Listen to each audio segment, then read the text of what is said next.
Basya is happy. Basya is happy. Happy day. Last night he's sick. He's vomited. Now I'm happy because he's playing. We didn't sleep last night. I don't know why. Because I take him a walk.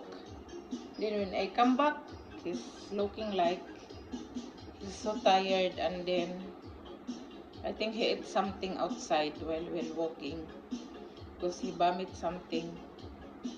It's a little bit. I think it's a small rock. Kala siguro niya buto yun. So yung aking anak ko eh.